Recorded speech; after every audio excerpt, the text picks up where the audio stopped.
네, 안녕하세요. 전주교대 고은성입니다. 네, 저는 오늘 실용 통계 교육 거버넌스 개선 방향에 대해 발표하도록 하겠습니다. 우선 학생들이 배우는 통계가 어떻게 학문 통계로부터 출발을 해서 이루어지는지 교수학적 변환 관점에서 한번 그 과정을 살펴보고요. 어, 오늘이 통계교육원 30주년 기념 컨퍼런스인 만큼 지금까지 이루어진 크고 작은 공식적 그리고 비공식적 거버넌스 사례를 중심으로 우리가 앞으로 나아가야 될 개선 방향도 함께 말씀을 드리도록 하겠습니다.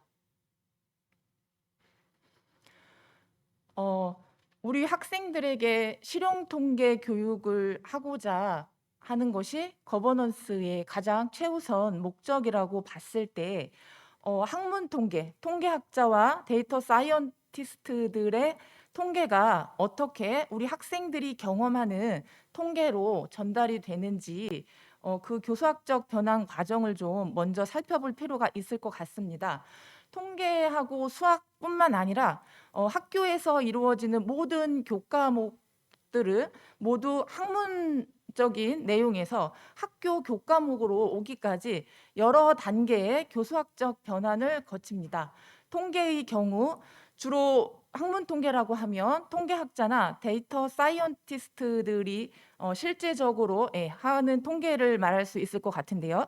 네, 그런 통계들은 교수학적 변환을 거쳐 학교 통계로 오게 되는데 이 학교 통계의 모습을 담고 있는 것이 교육과정과 교과서를 대표적으로 말할 수 있겠습니다. 이런 교육과정과 교과서는 다시 교수학적 변환을 거쳐 학생들이 경험하는 통계적 지식이 되겠습니다.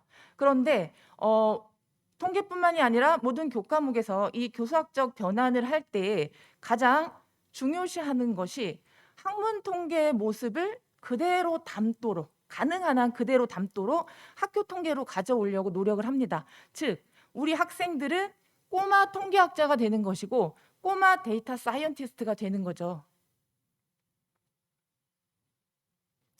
이렇게 교수학적 변환을 할 때 모든 학문들은 학문의 고유한 특성을 그대로 간직하는 것을 최우선 목표로 합니다. 뿐만 아니라 시대 변화에 따른 사회적 요구도 반영을 하게 되는데요. 그래서 실용 통계 교육을 위한 교수학적 변환에서 세 가지 키워드를 뽑아봤습니다. 첫 번째는 실행 통계, 그다음 데이터 소양, 공학적 도구. 네, 이렇게 세 가지가 키워드가 될 수 있을 것 같습니다. 자, 실용 통계는 우리 통계의 교수학적 변환에서 가장 핵심이 되는 키워드라고 볼 수 있는데요. 그러니까 수학의 역사를 뒤돌아보면 인류 문명의 발달에 막강한 기여를 하죠. 그거는 수학의 실용성 측면을 이야기할 수 있을 것 같습니다. 그런데 수학은 실용성 측면뿐만이 아니라 인간의 지적 유의의 대상이기도 했습니다. 수학의 역사를 뒤돌아보면. 그런데 통계는 지적 유의의 대상은 아니었죠. 우리에게 당면한 문제를 자료를 이용을 해서 해결하는 데 사용되는 도구로서 우리는 통계를 필요로 했고 그런 도구를 발달시키는 과정을 통해서 통계가 발달이 되면서 지금의 모습을 갖췄다라고 말할 수 있겠습니다. 그래서 우리는 실용 통계 교육을 위해서 PPDAC라는 모델을 사용을 하는데 이것은 통계를 도구로 사용하는 통계학자들 또는 데이터 사이언티스트들의 연구 활동을 관찰 조사를 한 결과 그들은 일단 당면한 문제가 무엇인지 명료하죠. 그다음에 그 문제에 맞게 자료를 수집하거나 그 이후 처리에 대한 계획을 세우고 그 계획에 맞게 분석 결론까지 하나의 사이클을 통해서 통계를 도구로서 사용을 해서 자신들에게 당면한 문제를 해결해 나가는 것이 이 PPDAC로 정돈이 된 것으로 볼 수 있겠습니다. 자, 그다음에 이제 앞에서 그 PPDAC 과정을 통해서 이제 자료로부터 우리가 원하는 문제 해결의 답을 이제 얻어내는데요. 그 과정 속에서 다양하고 의미 있는 통찰을 얻어내는 것이 굉장히 중요한데, 그 통찰을 의미 있게 이루도록 하기 위해서는 데이터 소양이 굉장히 중요한 역량으로 최근 부각되고 있습니다. 그래서 지금 앞에 보시는 내용은 초중고 실용 통계 교육에서 우리가 주목해야 할 몇 가지 능력만 제가 좀 언급을 해봤는데요. 일단 학생들은 자기가 필요로 하는 데이터를 빠른 시간 내에 검색하고 필요한 부분만 선별해서 확보할 수 있는 능력이 키워져야 될 필요가 있습니다. 그리고 다양한 데이터 유형이 있는데 가장 기초적인 범주형 데이터, 수치형 데이터에서부터 비정형 데이터까지 다양한 데이터 유형이 있는데 그 데이터 유형에 대한 이해가 필요하겠고요. 그다음에 데이터를 지금의 형식으로 뿐만이 아니라 본인이 필요로 하는 형식으로 유용하게 구조화할 수 있는 그러한 능력도 갖추어야 될 것 같습니다. 또한 보유한 데이터로 무엇을 내가 해낼 수 있고 무엇을 내가 할 수 없는지 그것들도 좀 학생들이 판단을 할 수 있어야 될 것 같고요. 그다음에 목적에 맞는 분석 방법을 사용을 해서 의미 있는 결론을 도출하는 능력, 그다음에 본인이 주장하고자 하는 또는 데이터로부터 이야기하고자 하는 것을 다른 사람에게 잘 전달할 수 있도록 적절한 그래프, 차트를 선택을 해서 시각화하는 능력도 필요하다고 할 수 있겠습니다. 그래서 데이터 소양은 최근에 많이 실용통계 교육에서 부각되고 있는 키워드가 되겠습니다. 그다음에 이제 세 번째 키워드 공학적 도구인데요. 그 통계 발달을 봐도 이 공학 도구가 얼마나 막강한 역할을 했는지 잘 알 수 있을 것입니다. 물론 이제 IT 기기라든가 인터넷 발달 등이 굉장히 핵심적인 역할을 하죠. 공학 도구, IT 기기, 인터넷 발달 이런 것들로 인해서 대량의 데이터를 수집하고 처리하고 분석하고 시각화하는 것이 이제 가능해졌고요. 기존의 정형 데이터만 다룰 수 있었던 것에 국한되지 않고 비정형 데이터까지도 처리하고 수집하고 처리 분석 시각화하는 것까지도 이제 가능해지게끔 한 게 공학적 도구를 키워드로 뽑을 수 있었던 이유입니다. 이것을 초중고 학교 통계 현실에 비추어서 이 공학 도구가 얼마나 실용 통계 교육의 모습을 바꿔놓을 수 있는 막강한 키워드가 되는지 말씀을 좀 드리면 지금 초등에서 배우는 대부분의 내용은 학생들이 주어진 데이터를 가지고 손으로 직접 그래프를 그립니다. 초등학교 학생들이 막대 그래프나 꺾은선 그래프 하나 그릴 때 필요로 하는 시간이 우리가 생각했던 것보다 굉장히 많거든요. 아마 10분 내외 정도 될 것 같아요. 그래서 아마 그래프 한두 개 정도 그리고 나면 그냥 1시간이 다 가거든요. 근데 그래프 그리는 것도 물론 중요합니다. 그래프라는 것은 이 통계적 문제 해결을 하는 데 있어서 필요한 도구이기 때문에 그렇지만 도구를 학습하는 데서 끝나는 것이 아니라 자기가 관심 있는 주제를 설정을 하고 그 주제에 맞는 데이터를 수집을 하고 그 데이터에 맞는 그래프가 어떤 것인지 그다음에 그래프로 나타냈을 때 우리가 거기에서 어떠한 통찰을 얻어낼 수 있고 나의 조사가 어떠한 의미가 있는지 경험해야 될 것들이 굉장히 많은 그러한 실용통계 교육 방향에서 비추어 봤을 때 학생들이 사용할 수 있는 제한된 시간을 그래프 그리는 것에만 많이 할애하는 것은 굉장히 지양되어야 될 부분인데 이제 우리 교육 과정으로 공학 도구가 적극적으로 들어올 수 있다면 그 부분의 모습이 굉장히 획기적으로 바뀔 수 있는 그런 역할을 해줄 수 있다고 볼 수 있겠고요. 이제 여기 그려진 것은 히스토그램인데 위에 히스토그램은 계급의 크기를 10으로 한 거고요. 밑에는 5로 한 겁니다. 동일한 데이터를 가지고 위에 그래프를 가지고 우리가 알아낼 수 있는 내용과 밑에 그래프를 가지고 우리가 알아낼 수 있는 내용이 굉장히 다르거든요. 물론 구간을 3으로 하면 또 다른 내용을 우리가 데이터로부터 알아낼 수가 있어요.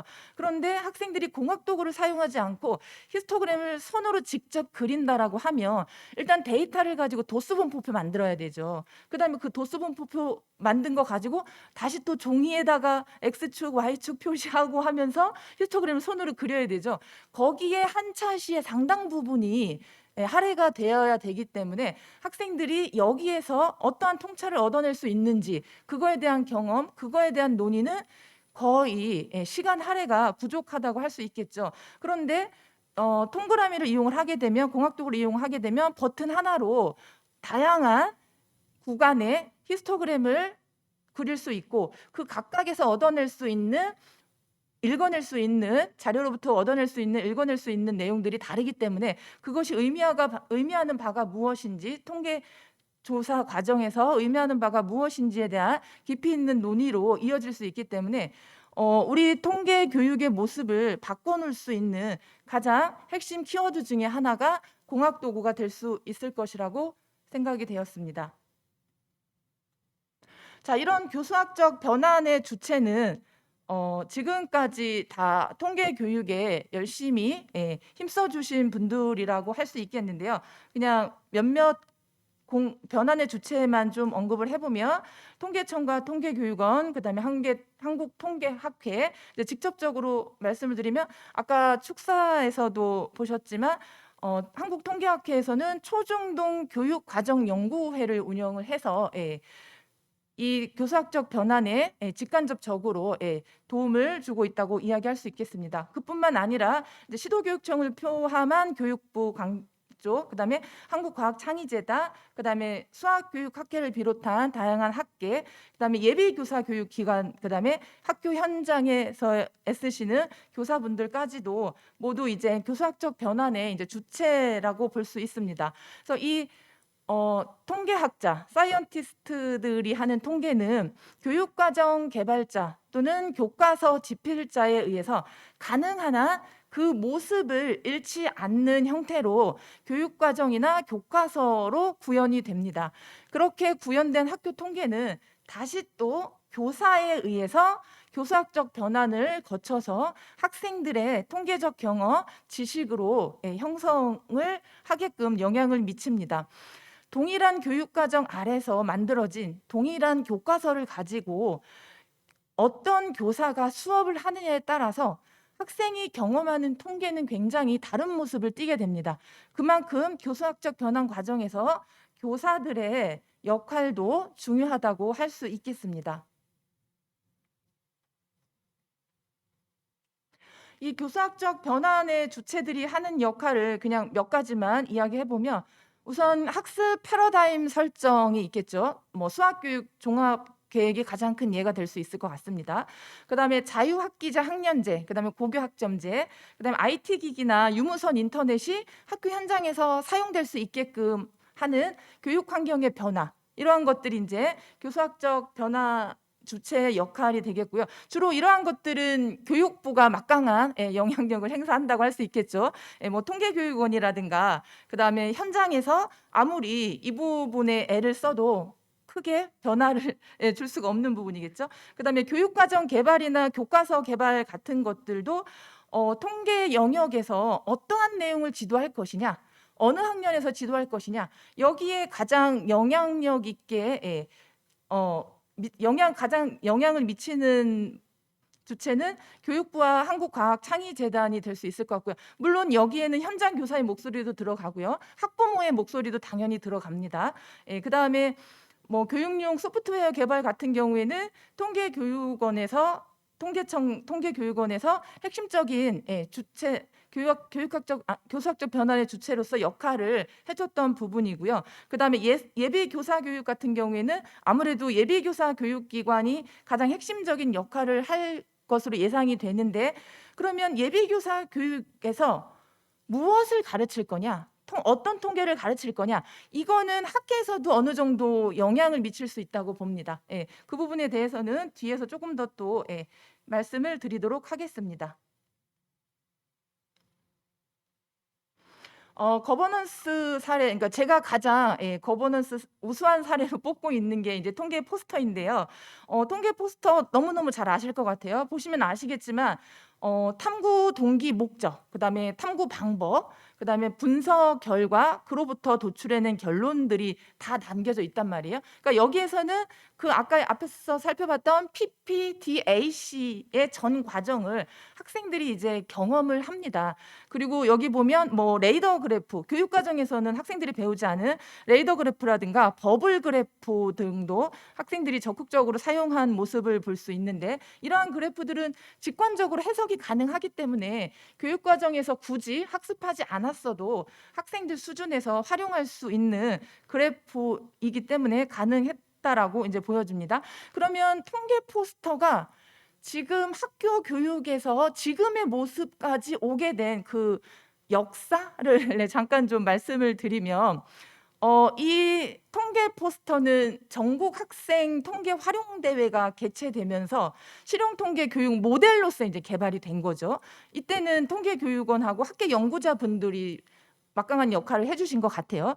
그런데 만약에 이게 대회 용어로서만 사용이 됐다라면 지금처럼 파급력 있는 역할을 하지는 못했을 거거든요.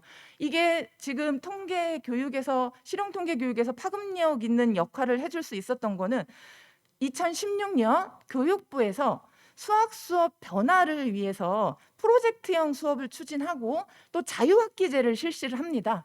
그런데 자유학기제가 실시가 되는데 학교 현장에서는 자유학기제 용어로 사용할 수 있는 마땅한 교육 프로그램이 아직 개발이 충분히 되지 않았던 거예요. 그때 때마침 이제 통계교육원하고 현장 교사분들이 그러면 활용 대회에서 사용하고 있는 통계 포스터라는 이 통계 교육 모델을 학교 현장에서 사용할 수 있게끔 통계 포스터 중심의 교수학습 자료로 개발을 하고 교사에게 연수를 해줄 수 있는 그런 장을 마련을 하죠. 그러면서 이것이 이제 지난번 데이터에 따르면 거의 80% 정도 통계 포스터를 이용한 활동을 학교 선생님들이 하셨다고 하시더라고요. 그만큼 많은 학생들에게 이제 보급이 된 거거든요. 중학교 학생들 대상으로. 그리고 이 통계 포스터 모델이 중요한 것은 오전 발표에서 고득환 선생님께서 이제 코시스하고 SGIS 말씀을 하셨는데 그 코시스하고 SGIS 같은 경우 데이터의 종류만 다른 거죠. 통계 포스터는 직접 수집하는 1차 자료부터 이제 출발을 하는 거고, 그다음에 SGIS 같은 경우에는 기관에서 수집해 놓은 2차 자료부터 이제 수집을 하는 거잖아요. 본인의 관심 주제에 맞게 그 이후에 그래프로 나타내고 결과 해석해서 도출하는 그 전체 과정은 PPDAC 과정을 그대로 따르거든요. 그렇기 때문에 이 통계 포스터를 학생들이 경험한다라는 거는 무한 확장의 가능성이 있기 때문에 굉장히 의미 있는 거버넌스 사례라고 감히 이야기할 수 있을 것 같고, 그다음에 이게 의미 있었던 이유는 그 이후에 제가 슬라이드를 안 넘기고 말씀을 계속 드렸네요. 네. 그 이후에 이 통계 포스터가 이제 교과서로 들어갑니다. 여기 탐구 수학이라고 되어 있는데 상단 부분 보면 탐구 수학으로 되어 있는데 이제 교과서는 본차시와 특화차시로 구성이 돼요. 그래서 이제 본차시가 이제 메인이라고 보시면 되고요. 그렇기 때문에 학생들에게 지도하는 정도가 특화차시랑은 약간 구별이 될 수가 있어요. 그래서 이제 지금은 어쨌든 2015에서는 지금 특화차시로 통계 포스터 만드는 활동이 초등학교에서 이제 제시가 되어 있고요. 그다음에 중학교에서도 마찬가지로 창의 융합 프로젝트인데 이것도 이제 본차시가 아닌 특화차시 이제 해당이 되는 부분으로 알고 있습니다. 중학교에서도 마찬가지로 특화차시에서 통계 포스터 만드는 활동이 담겨져 있죠. 그래서 이것이 자유학기제의 활동에 머물지 않고 교과서 내용으로 들어왔다라는 것은 굉장히 의미 있는 성과라고 볼 수 있겠고, 이게 이제 특화차시가 아니라 본차시로 들어갈 수 있게끔 조금 더 교육부 창의재단과의 협업을 통해서 노력을 할 필요는 있을 것으로 보입니다. 이제 거버넌스 사례 두 번째는 이제 고등학교 실용 통계인데요. 고등학교 실용 통계 도서 같은 경우에는 빅데이터에 대한 학생들 경험 요구에 의해서 통계교육원이 먼저 이제 개발을 하죠. 그런데 이 개발을 해서 현장에 딱 오픈을 했는데 현장의 반응이 좋았다는 거죠. 우리 학생들에게 너무 어려울 것 같아요. 이거 너무 급진적이지 않나요? 만약에 반응이 이렇다라면 이것이 2022 융합선택 과목으로 이렇게 쉽게 채택이 되지 않았을 거거든요. 그리고 이 내용의 구성면에서 실용통계 방향에 적절하지 않았다라면 고등학교 융합선택 과목으로 새롭게 신설이 되는 것이 쉽지 않았을 것으로 이제 생각을 해볼 수가 있겠습니다. 그래서 이 실용통계 교육과정 교과서 같은 경우에는 통계교육원에서 이제 핵심적인 역할을 해주고 그 역할에 힘입어서 교육부 과학창의재단이 고등학교 선택 과목으로 발전하는 그런 획기적인 사례라고 또 볼 수 있겠습니다. 이제 구성을 보시면 아시겠지만 큰 1장과 2장 같은 경우에는 통계적 문제를 설정하는 거에서부터 자료 수집, 분석, 해석, PPDAC 과정을 다 다룹니다. 그리고 각 과정에서 학생들이 기본적으로 알아야 되는 내용들이 이제 담겨져 있고요. 이제 3장은 빅데이터 단원이라고 해서 이제 새로운 것 같지만 데이터의 유형만 바뀐 거거든요. 본인이 관심 있는 주제를 선정을 하고 그거에 맞는 빅데이터를 수집하고, 물론 데이터의 유형이 바뀌다 보니까 데이터를 처리하고 분석하는 그 이후의 과정도 달라질 수밖에 없죠. 죄송합니다. 예. 그래서 이 인정도서 같은 경우에도 PPDAC의 전체적인 흐름에 맞게 학생들을 지도할 수 있고 그것이 데이터의 유형이 빅데이터까지 나아갈 수 있도록 지필이 되었는데 아마도 실용 융합선택 과목으로 채택이 되는 이 실용통계의 전체적인 성취 기준이라든가 내용 요소가 이 인정도서의 것을 많이 의지해서 개발이 될 것이라고 예측을 해볼 수 있을 것 같습니다. 그다음 이제 세 번째 사례는 동그라미 개발입니다. 공학도구가 어떻게 실용통계 교육의 모습을 바꿔놓을 수 있는지는 이제 앞서 말씀을 드렸는데요. 여기에서는 조금 다른 측면에서 말씀을 드려보려고 합니다. 화면에 잘 보이실지 모르겠는데 이 동그라미에는 학교 교육에서 배우는 그래프 외에 뭐 레이더 그래프라든가 버블 그래프, 워드 클라우드, 그다음에 모션 그래프, 다양한 그래프들을 이제 추가를 하고 있거든요. 그러다 보니까 학생들이 본인의 데이터에 맞게 그래프를 능동적으로 사용하려고 하는 그러한 역량이 길러진다는 측면을 하나의 장점으로 좀 말씀을 드릴 수가 있을 것 같고요. 이제 또 하나는 점그래프 하나에 좀 더 특화돼서 이제 말씀을 드리면 지금 화면에 보시는 것은 초등학교에서부터 중학교까지 학생들이 단계별로 배우는 그래프입니다. 이 그래프가 분절돼서 지도되고 있거든요. 그래서 3학년 때는 그림 그래프 배우고 4학년 때 막대, 꺾은 선, 6학년 때 비율 그래프, 원하고 띠 비율 그래프 배우고 이제 중학교 때 줄기, 히스토그램 이제 이렇게 배우게 되는데 아무래도 분절돼서 배우다 보니까 학생들이 접하는 주제도 그 그래프에 맞는 주제만 다루도록 하고 있습니다. 예를 들어서 지금 막대 그래프를 지금 배우고 있습니다. 근데 관심 있는 주제는 우리 학생들이 게임을 몇 분 하지 하루에? 그게 관심이 있는데 지금 막대 그래프를 배우고 있기 때문에 그 막대 그래프로 나타낼 수가 없거든요. 그러니까 주제를 다른 걸로 바꿔야 되는 거죠. 막대 그래프에 맞는 주제로. 이제 그러다 보니까 그 그래프가 어떠한 데이터에 적절한지에 대한 충분한 교육이 여기에서는 이제 이루어지지 않는 거죠. 하나 예를 들어 보면 여기 원띠 그래프에서 주제가 뭐가 있냐면 게임 시간별 학생 수라는 주제가 있습니다. 게임 시간별 학생 수라는 주제가 있는데 이 주제를 가지고 학생들이 범주화해 놓는 거죠. 우리가 보통 게임 시간 하면 수치형 데이터로 처리를 할 수가 있는데 띠그래프로 나타내야 되기 때문에 이걸 이제 범주형화해서 학생들이 이걸 띠그래프로 나타낼 수밖에 없는데, 그럼 여기서 학생들이 띠그래프를 통해서 알아낼 수 있는 거는 30분 미만 게임하는 학생이 40%로 가장 많네? 뭐 요 정도 수준의 것만 알아낼 수 있는 것 같아요. 근데 이것을 점그래프로 그리게 되면 60분을 중심으로 왼쪽으로 데이터가 굉장히 많이 몰려 있네. 오른쪽으로는 적네. 특별한 이유가 있을까? 저희가 부모님하고 게임 시간을 딜을 할 때 보통 1시간 단위 딜을 좀 많이 하잖아요. 그죠? 뭐 그런 여러 가지 이제 이유들을 이야기해 볼 수 있겠고, 그다음에 여기에서 파란 선은 중앙값입니다. 데이터의 중앙값.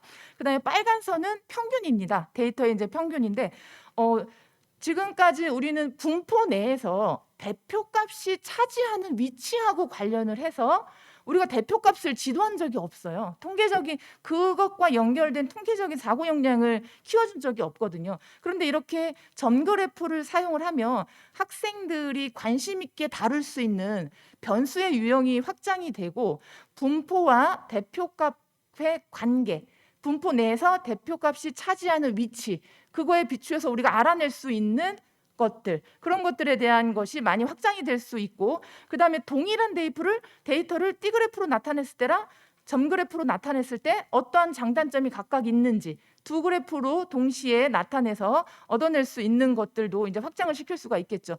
그래서 외국 같은 경우에는 점그래프를 초등학교 4학년에서부터 시작해서 고등학교 1학년까지 쭉 그때그때 필요한 학습 내용과 연결시켜서 다루고 있다는 점은 우리가 좀 주목해 볼 필요가 있는 것 같습니다. 그다음에 이제 데이터에 대한 민감성 향상인데요. 우리나라는 초중고에서 범주형 데이터, 수치형 데이터라는 단어가 한 번도 나오지 않습니다. 근데 이거는 우리가 어떤 그래프를 선택하느냐를 고민할 때 가장 먼저 주목해야 하는 내용이기도 하거든요. 그런데 동그라미에 보면 학생들이 데이터를 입력을 하고 그 데이터가 범주형인지 연속형인지 이제 선택을 해야 되거든요.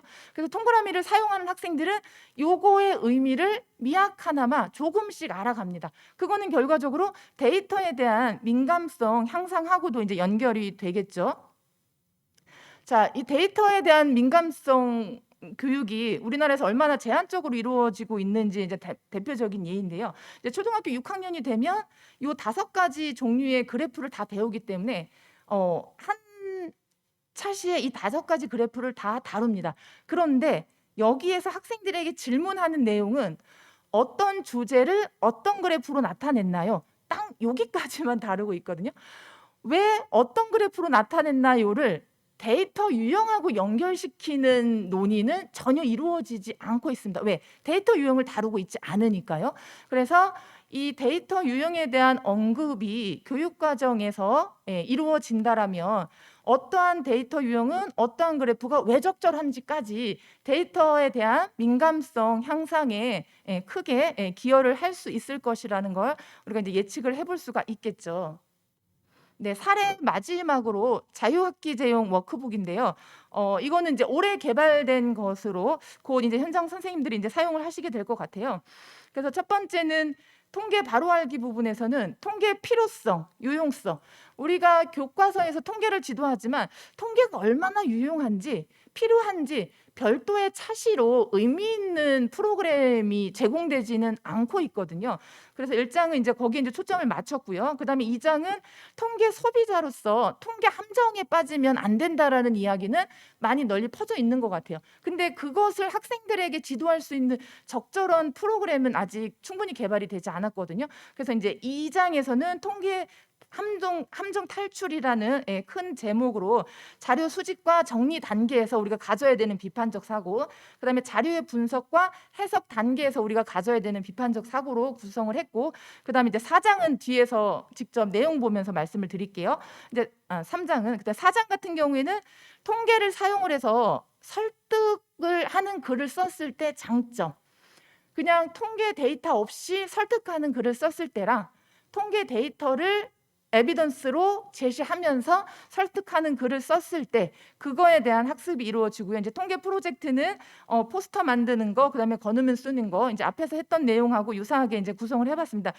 이번 자유학기제용 워크북에서 가장 중점을 둔 것 중에 하나가 이제 3장에 나오는 자료 시각화인데요.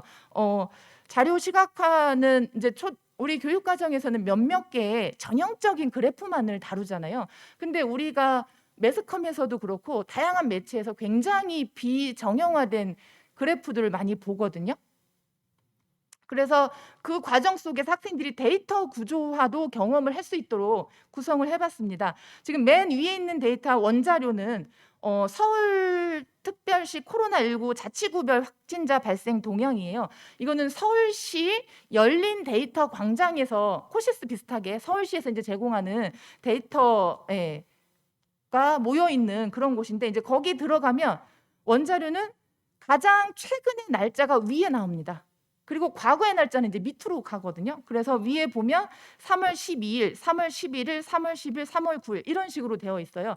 이걸 가지고 그래프를 그리면 현재부터 과거식으로 이제 그래프가 나오거든요. 그래서 이거 순서를 바꿔야 돼요. 위에 과거가 오고 밑에 현재가 오게끔 순서를 바꿔주는 구조화를 한번 해야지만이 꺾은 선 그래프도 그릴 수 있고 밑에 있는 비율 막대 그래프도 이제 구조화를 통해서 그릴 수가 있거든요. 이것은 굉장히 초보적인 단계로 데이터 구조화를 처음 접하는 학생 수준에 맞게끔 시도한 프로그램이라고 볼 수 있겠습니다. 이제 또 다른 하나는 이건 이제 3차원 데이터인데요. 아까 앞에서 봤던 그 서울특별시 코로나 확진자 수의 데이터를 이번에는 첫 번째 행을 종로구, 용산구, 강서구 이렇게 바꾸고요. 그다음에 이제 가로는 날짜 28일, 2월 29일, 3월 1일, 3월 2일 이런 식으로 데이터 구조화를 해야지만이 오른쪽에 움직이는 막대 그래프가 나오거든요. 그래서 움직이는 막대 그래프 위에 보면 날짜가 21년 4월 3일이 나오잖아요. 이게 날짜가 바뀌면서 이 플레이를 시키면 날짜가 바뀌면서 이 막대의 사이즈가 달라지는 3차원 데이터를 경험을 하고, 근데 밑에 거는 지역, 종로구, 용산구부터 날짜, 누적 확진자 수, 구별 인구 이제 4차원이 되는 거죠. 이거 이제 한스 로슬링 그래프를 그 서울시 코로나 확진자 수로 그 데이터를 구조화해서 만들어낸 건데, 이번 자유학기제용 워크북에서는 이렇게 학생들에게 데이터 구조화하고 그다음에 3차원 데이터를 가지고 표현하는 것에 대한 경험을 통해서 학생들의 시각화 능력에 대한 역량을 향상을 시켜주려고 이 부분을 담아봤습니다. 자, 그래서 이제 거버넌스 개선 방향을 좀 정돈을 좀 해보면요. 우리가 이제 교육 과정을 개발을 할 때 무엇을 어느 학년에 어떻게 지도할 것인지, 이제 이게 이제 핵심 키워드라고 볼 수가 있거든요. 예를 들어서 최근 교육 과정이 변화가 되면서 산점도라든가 상자 그림이 우리 교육 과정으로 들어왔잖아요. 근데 이제 문제는 들어오는 것까지는 당연히 환영할 일입니다. 그런데 그것을 지도하는 방식이 제가 4차 교육 과정에서 교육을 받았던 걸로 기억을 하는데, 그때 막 산점들을 열심히 그리고 읽고 하는 활동을 했던 것 같거든요. 그런데 그걸 지도하는 방식이 제가 배웠던 방식과 동일하다라면 이거는 무언가 크게 방향을 개선할 필요가 있는 거죠. 그래서 이 교육과정 개발에서는 무엇을 어느 학년에 어떻게 지도하는지에 주목을 해야 되는데, 이때 학계뿐만이 아니라 통계교육원에서 여러 가지 교수학습 자료를 개발했던 것들, 그다음에 통계교사연구에서도 이제 그러한 내용들이 의미 충실하게 지도될 수 있도록 다양한 시도를 하거든요. 전국 통계교사 모임에서도 다양한 고민들을 하고, 그래서 그런 것들이 교육부나 과학창의재단에 적극적으로 전달이 돼서 반영이 될 수 있게끔 거버넌스가 잘 운영이 되면 좋을 것 같고요. 그다음에 이제 교사 교육입니다. 교사 교육. 동일한 교육 과정에서 동일한 교과서로 학생들을 지도하는데 학생들이 경험하는 통계적 지식이나 내용은 상당히 다른 모습을 띱니다. 그만큼 이제 교사의 역할이 중요한 거죠. 오전에 고덕환 선생님께서 교사가 먼저 해보고 그것에 대해 익숙해지고 편안해지는 게 중요하다, 이런 말씀을 해주셨는데, 이제 그거는 결과적으로 교사에 대한 연수 프로그램이 그런 방향에 맞게 이루어질 필요가 있다라는 거죠. 그래서 이 연수 프로그램에 대한 개발, 운영. 그런데 또 하나 여기에서 우리가 지금까지 봉착한 난제는 교사들의 연수에 대한 수요는 굉장히 많아요. 그래서 제가 알기로는 뭐 30명 연수 개설했는데 선생님들이 150분 신청을 해서 일부만 어쩔 수 없이 선착순으로 또는 이런 식으로 이제 운영을 했던 그런 경험들이 많이 있다고 알고 있거든요. 그래서 이 부분을 어떻게 극복을 할 것인지, 이것이 교육부나 시도교육청하고 좀 더 연계가 돼서 그 방향을 좀 모색해 볼 필요가 있고요. 그다음에 이제 요즘은 수학 교과뿐만이 아니라 사회 교과, 과학 교과도 통계에 대한 필요성이 많이 이제 부각이 되고 있는데 이 모든 교과 선생님들에게 통계 연수를 시키는 건 굉장히 좀 한계가 있거든요. 그래서 연수 시기를 좀 고려를 해보면 뭐 1급 정교사 연수에서 3단원이든 뭐 6단원이든 필수 연수 강좌로 들어가는 거 이런 것들도 좀 우리가 고민을 해볼 수 있을 것 같습니다.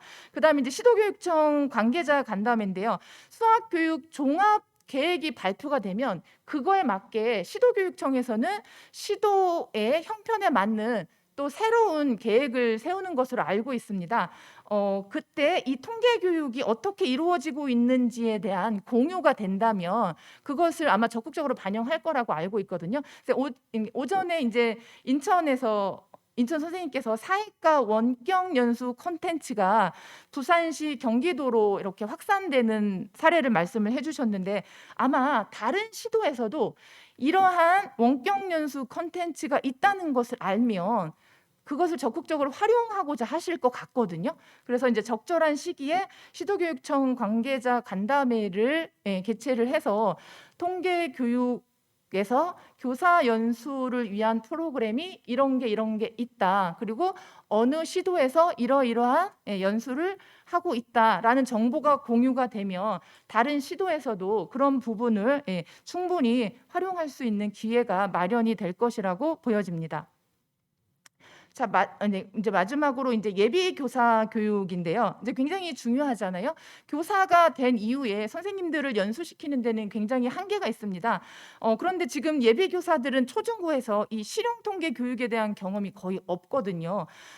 그래서 실용 통계 교육 방향에 맞는 통계 교육이 그 예비 교사 교육 그 기간 동안 이루어질 필요가 있는데 지금 제가 알기로 4대에서 이루어지는 통계 강좌가 대부분 수리 통계에 좀 가까운 걸로 알고 있습니다. 그런데 실용 통계 교육 내용에 비춰 봤을 때 수리 통계만으로는 한계가 있죠. 그래서 역으로 추적을 하는 거죠. 학생들이 예비 교사가 현장 교사가 돼서 학생들을 실용 통계 교육 방향에 맞게 지도하기 위해서는 어떠한 통계 교육적인 지식 경험이 필요한지를 역추적해서 학생들이 1, 2학년 때 과목으로라도 선택을 할 수 있게끔 그럼 이 학생들은 어떤 과목을 선택을 해서 대학교 때 수강을 해야지 현장 교사가 됐을 때 도움이 되는지를 알아야 되잖아요.